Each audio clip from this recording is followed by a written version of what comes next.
Welcome to Multiply the Mission, Raising Timothys in Leadership.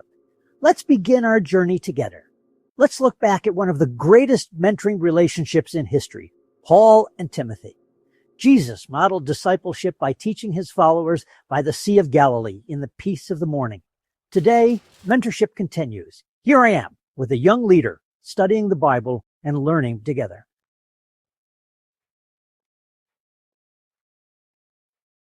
As you reflect, take this leadership challenge. Pray with someone this week and ask God to show you your Timothy. We've explored the why and how of multiplying your mission. Now it's time for action. Here's your leadership challenge. Pray and act. For the next 7 days, pray, God, show me my Timothy.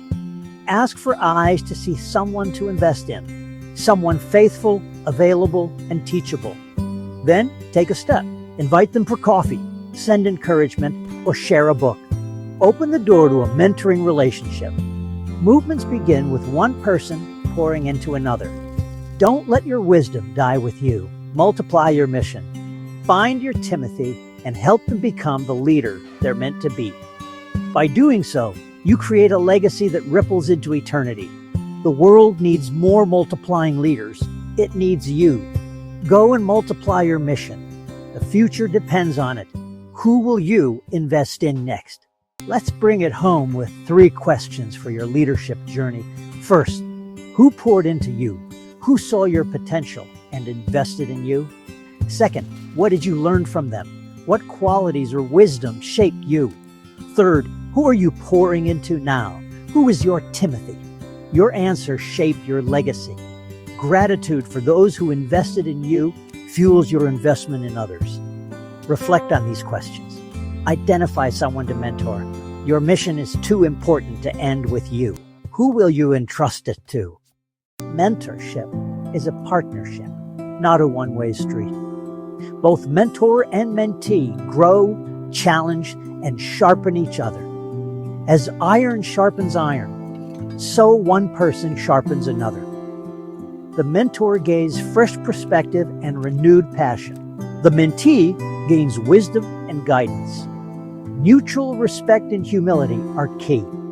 The mentor admits they don't have all the answers. The mentee is open to learn. Together, they see further and dream bigger. This alliance advances the mission. It's not just addition, it's multiplication.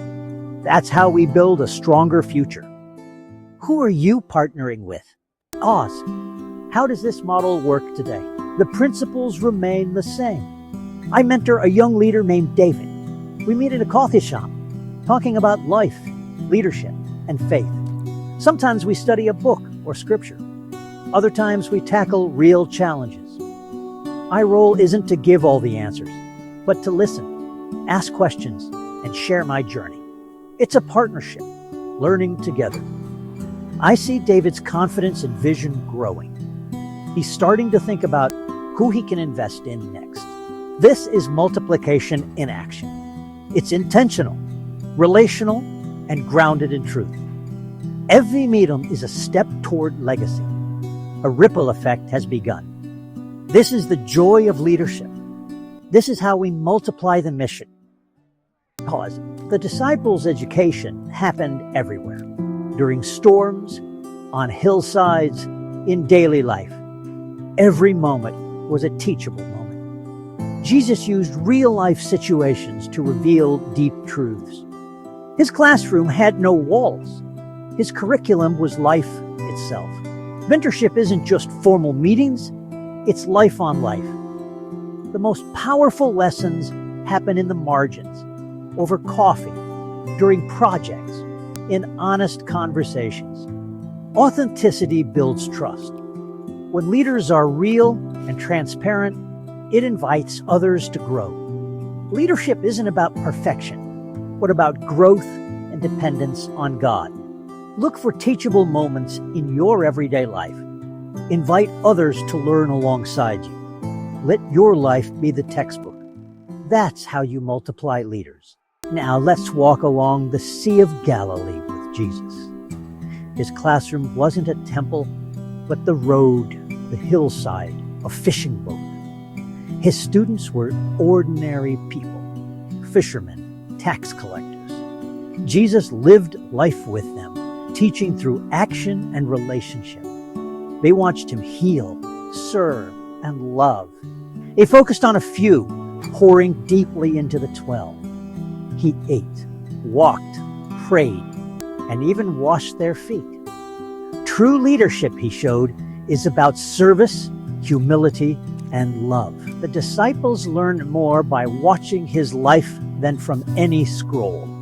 Jesus was their living curriculum. He prepared them to become leaders who would launch a global movement. His peaceful presence by the sea was their training ground.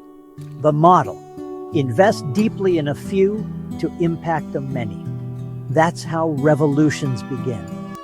Who are you walking with? Imagine Paul in a Roman prison, writing his final letter to Timothy.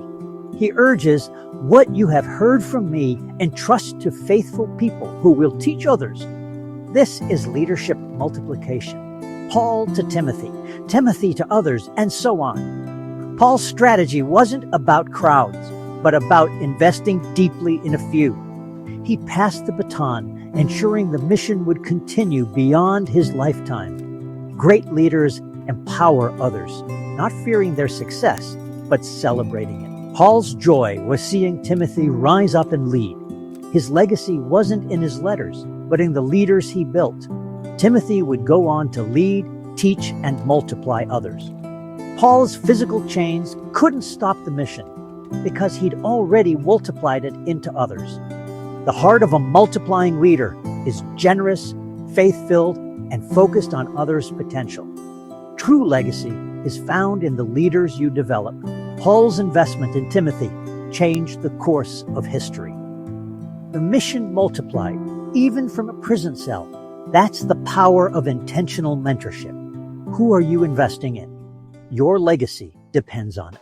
Picture a dimly lit room. Paul the apostle sits with Timothy, his young apprentice. Paul isn't just teaching doctrine. He's sharing his life, his hardships, his faith, his hope.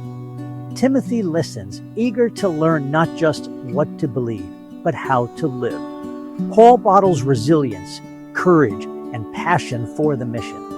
This is mentorship at its best: personal, relational, transformational. Paul saw potential in Timothy, not perfection, but a teachable heart. He brought Timothy on journeys, gave him responsibility, and trusted him to lead. Paul's investment wasn't a side project. It was his strategy for legacy. He knew he couldn't reach every city, but by multiplying leaders, the mission could spread. By pouring into Timothy, Paul ensured the work would outlast him. This chain of leadership extended far beyond Paul's own reach. Paul's model: build leaders, not just followers. The future of the early church depended on this. The mission was too vast for one person. Multiplication was the only way forward. Paul's mentorship of Timothy is a blueprint for us all. Invest in others intentionally. Empower them to lead. That's how you multiply your mission. Welcome, friends. Today we're diving into the core of true leadership. Multiplication. It's not about how many followers you have, but how many leaders you develop. The greatest leaders grow people, not just organizations. They know their mission is too big to accomplish alone. Every great movement, church or family, thrives on strong leadership. But what happens when the leader is gone? If you've multiplied leaders, the mission continues and grows. Your legacy isn't what you do, but who you develop. Pour your wisdom and experience into others. We'll explore history's best examples of leadership multiplication and how you can apply these principles today. You don't need a title to lead, just influence. If you can impact one person, you can multiply your mission. By investing in others, you can change a life, a community, and even the world. Let's begin this journey of multiplying the mission together. The world is waiting for leaders like you to rise up and develop others.